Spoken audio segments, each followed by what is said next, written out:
have, yeah. I'd say probably one good, like, heartbreak. I mean, not like a good heartbreak. Yeah, it was devastating. So he was the love of my life. And even kind of like moving on after him, it was just incredibly difficult. My last boyfriend was with my best friend. My best friend, yes, was very hard to me. Oh, yeah.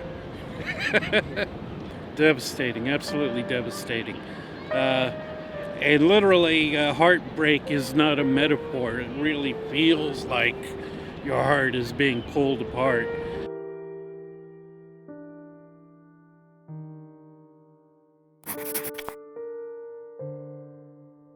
What's going on, everybody? My name is Amir Khan. This is the series where we ask real people real questions.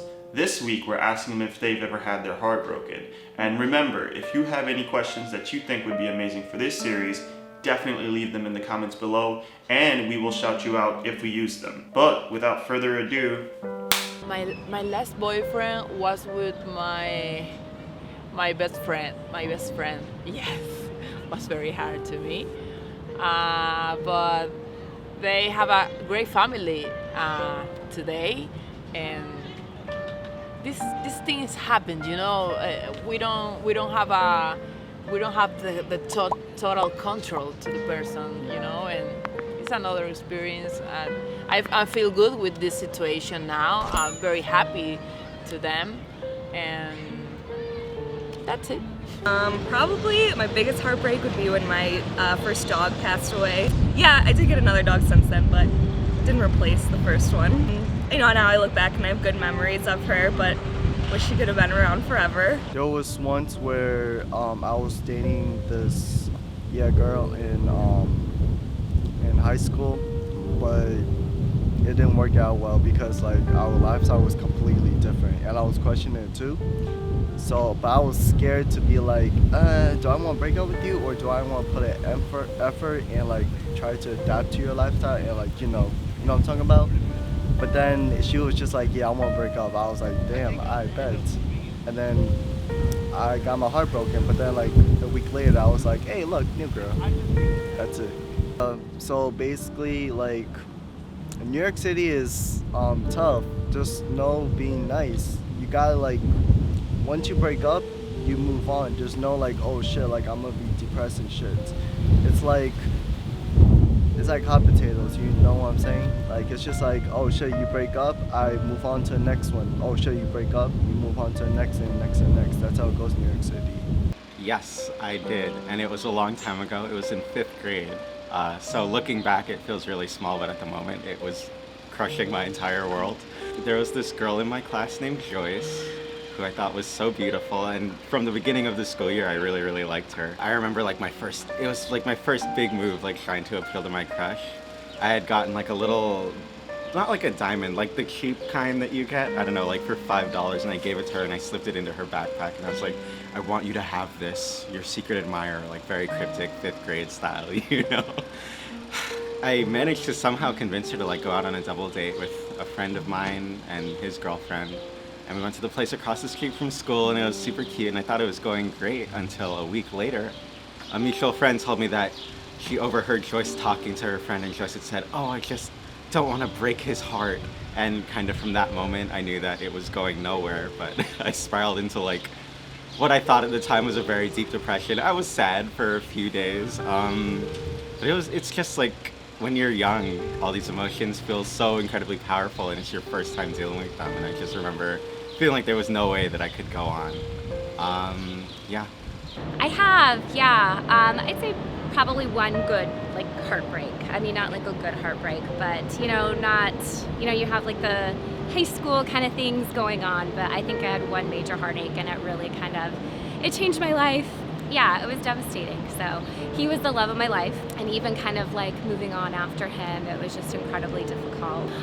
So we met and we dated for about 2.5 years, and then I don't know, like we got along really well. Like our chemistry was amazing, and we're so similar. But I think at a point in time we were just both really kind of immature, and so we didn't know how to like handle like our conflicts, and so we both had different ways of dealing with conflict. And so I think that just kind of drove us apart, even though we still loved each other. And we both knew that we wouldn't really move on after each other. So that was kind of devastating in that sense, because we both knew that like we were it for each other. You know, I think a small part of me always like kind of held on to him. He always had a special place in my heart. But I think it was just kind of like getting out there and meeting new people and getting involved with family and friends in my church and my career. So that helped a little bit. It helped to kind of make me forget a little bit, but there was always a piece of me that like held on to him. Yeah, basically most of my life was built around romantic love.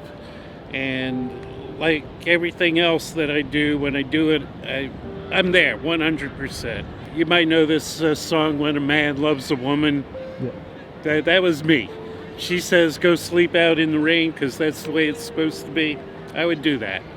So, but then, you know, it didn't always get, then, you know, you get cheated on, this and that. Oh, devastating, absolutely devastating. And literally, heartbreak is not a metaphor. It really feels like your heart is being pulled apart. It took me a while to find out that basically what goes on is that the way we are, who we are in our core, we're born, right? We're in our mother, we're born, we have like 9 months or a year where we don't know that me and mom are different.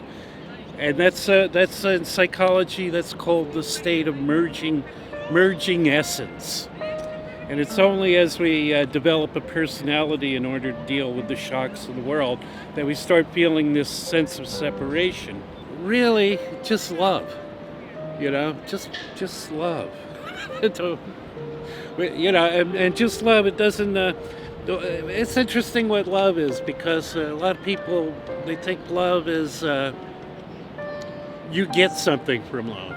But that's not really what it's about. It's about what you can add, you know. So every moment, you know, you go into the store and you see the person doing the cash register. Well, they've been there for 6 hours. Say something. Wake them up. Make them happy for a minute. Distract them. Make them laugh. You know, wherever you go drop a little love. And then it comes back to you, you know. I'm sitting here, you know, this woman comes by, she says it's very nice to be around me, and it was, you know, because I have nothing to gain and nothing to lose, you know, I'm just here, and so that's the main thing. Don't count on, you don't need romance, don't pay attention to pop music. That's my advice to all the young people. All the pop music is lying to you. So doesn't matter what language. Awesome, thank you. Alright guys, so that was this week's video. I really like what the last person said about love and heartbreak. And in fact, that's exactly what our next video is going to be on. So if you haven't already, remember to subscribe, like, and comment the video. This way you'll be updated on everything that we're doing weekly. And I'll see you guys next week.